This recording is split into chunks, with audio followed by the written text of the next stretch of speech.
live from the O'Hara Construction Studio in downtown Jackson. It's the Bart Hawley Show.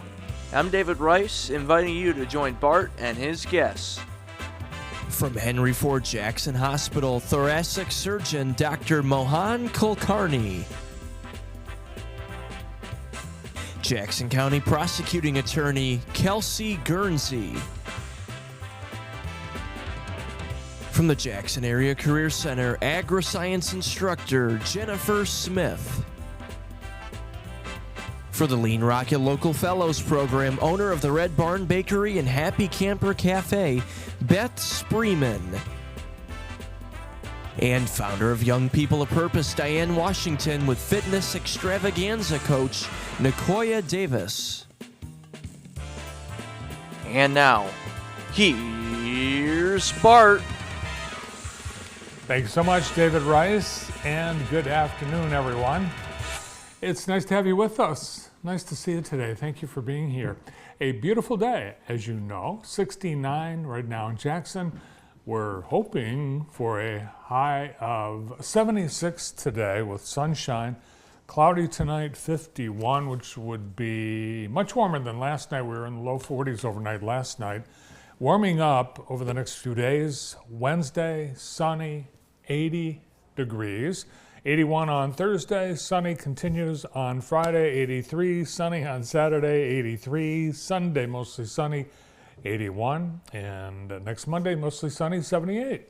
So absolutely perfect, beautiful Michigan summer weather continues, and yes, it's still summer.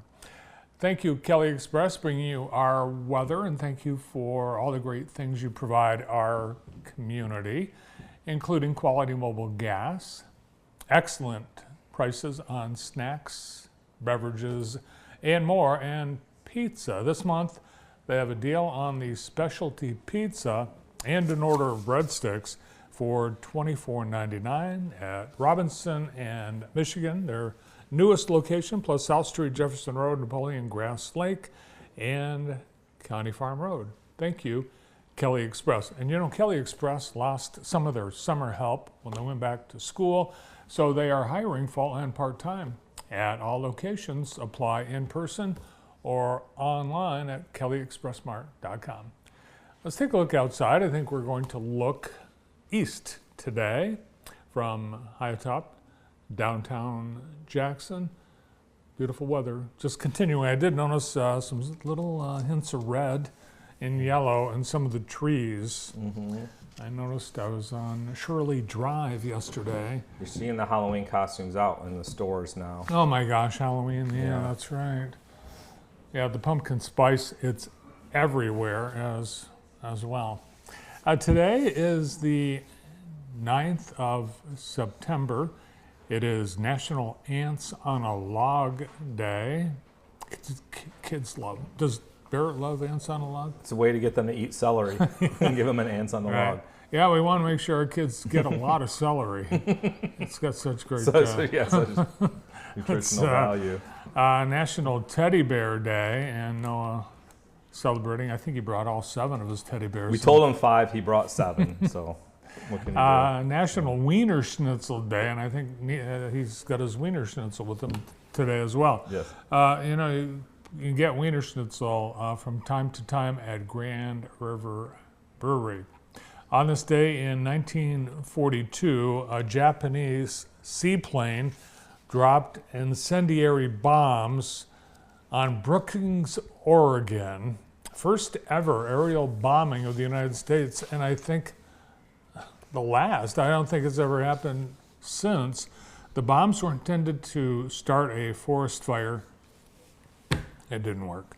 On this day in, 1956, the King of Rock and Roll teamed up with TV's reigning variety king. That would be Ed Sullivan. Elvis Presley appearing on the Ed Sullivan Show for the very first time on this day in 1956. He had been on some other American TV shows, The Steve Allen Show, The Dorsey Brothers Stage Show, The Milton Berle Show, but he had been banned from Ed Sullivan. Ed Sullivan said, I don't want this guy on my show. He's too controversial. But he finally relented because people were saying, this is the next big thing. So he did. They paid him, and this was a ton of money back then. It's a ton of money now. $50,000 for 3 appearances. Ed Sullivan did, CBS did. And it paid off for Ed Sullivan and CBS because that night 83% of all TV viewers were glued to Ed Sullivan. Wow, and that just doesn't happen in these days. On this day in 1776, going way back, Brandon, and pay close attention because there's a question here for you. 1776, the Continental Congress formally declared the name of our new nation to be the United States of America. What name did it replace? Before United States of America? The what? What'd you say? The United States of America. Yeah. That's what they said. We're going to be, this country is going to be called the United States of America, starting now, 1776. What did they call it before? I don't know. Europe. No, not Europe. Europe West? Europe West. East? Europe East. The Gulf of Mexico? No, it was. That's a tough one. I don't think I would have known this unless I read the United Colonies. Oh, okay. That makes sense. The United Colonies. Yeah. United States. On this day in 1893, Frances Folsom Cleveland, the wife of President Grover Cleveland, and I was going to ask you who she was married to, but you're busy Grover Cleveland. gambling online. Yeah. Grover Cleveland's wife, Frances Cleveland, gave birth to a daughter in the White House, 1893, and apparently the baby had a little 5 o'clock shadow. I was going to say, is that what the baby looked like? Yeah, cute little thing. Yeah, what a lovely family. Esther was the baby's name, and they didn't have modern hospitals on every corner back then. And actually, that's where babies were born, in houses. In this case, the White House. Now on to Today in the J, brought to you by Experience Jackson, as we see Rosie's Reply, the B-52 bomber that was at the airport this past weekend from the Yankee Air Museum. We have MDOC Jackson Area Correctional Facilities hiring event going till 5 o'clock today. Just show up, no appointment needed, at 4000 Cooper Street, hiring officers, healthcare and mental health professionals, and food service staff. Jackson College Fall production auditions are tonight and tomorrow night from 5:30 to 8:30 p.m. in the Michael Bauman Theater at Jackson College in the Potter Center. And they are asking you to scan this code, and there's a Sign Up Genius that you will be taken to where you can pick the time you want to come in and audition tonight and tomorrow night. We have Harmony Gardeners concert at the Cascades, 6 till 7 tonight. Harvesting the Sun, a presentation being held in the Grand Room at Vista Grand Villa today at 1:30. They're celebrating all the solar panels that they have installed there that allows them to generate clean energy right there at Vista Grand Villa. And it's bike night at Aggie's tonight. What a beautiful night, too, to enjoy the beautiful patio at Aggie's in Napoleon with the Jimmy Clay Band. And that's Today in the J, presented by Experience Jackson. NASCAR-themed teddy bears are being delivered to children in hospitals all across the United States, Mexico, and Canada today as the NASCAR Foundation and Colleague Giving joined together for the 7th annual Speedy Bear Brigade, and here it is, Teddy Bear Day. This year's efforts will bring the cumulative total to more than 11,000 Speedy Bears delivered since the program's inception, providing comfort to children during their hospital stays, including right here in Jackson. Today, JTV was there as NASCAR officials and Henry Ford Jackson Hospital distributed these teddy bears to children and newborns in the hospital. Executive Director and Vice President of the NASCAR Foundation said to have surpassed 10,000 bears is truly amazing in just 7 years.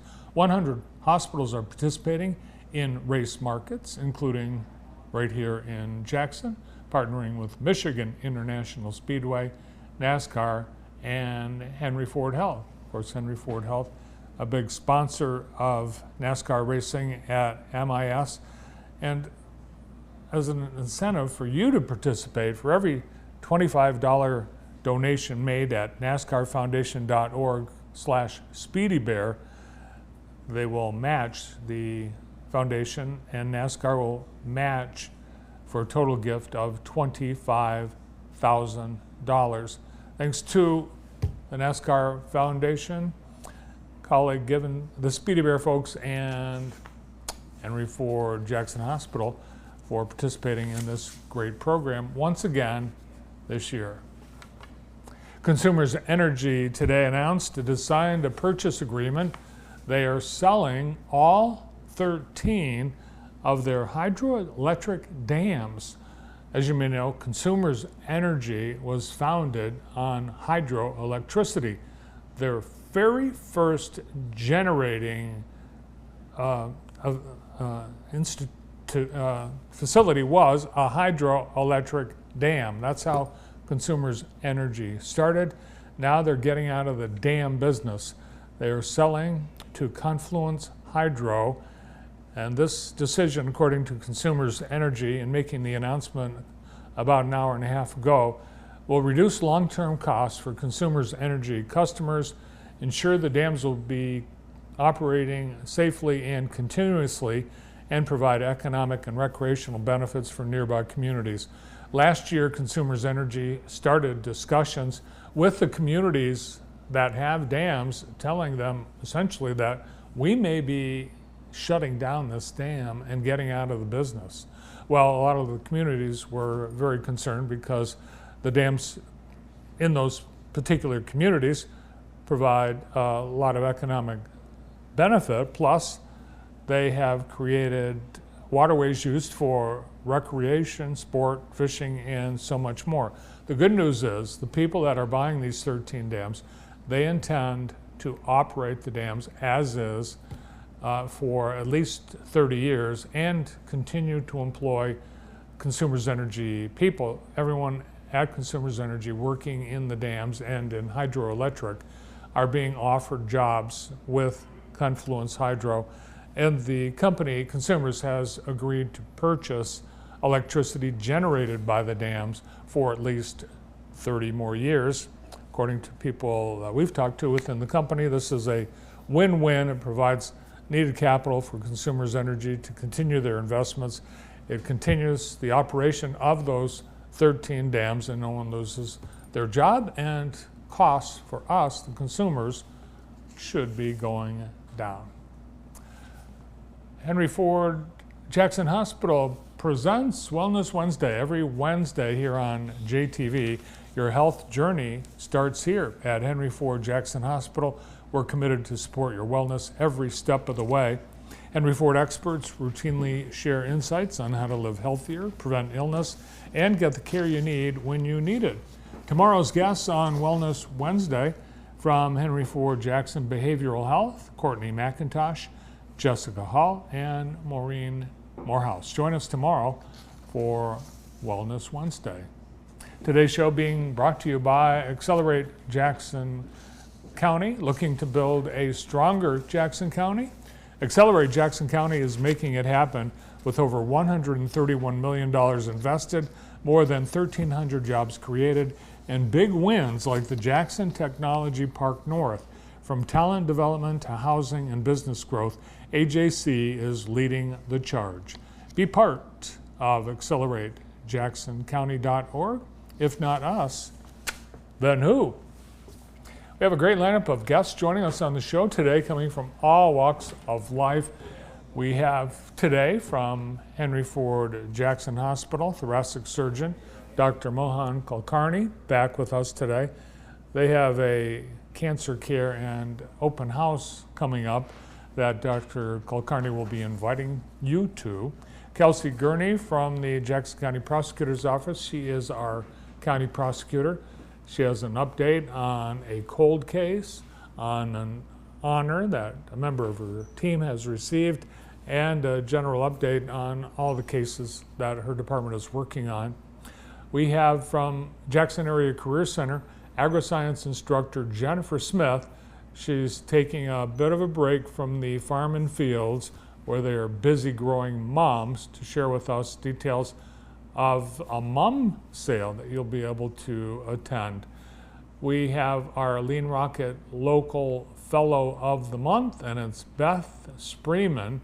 Beth is an entrepreneur with the Red Barn Bakery and the Happy Camper Cafe. Pretty cool dual business that we'll hear all about today.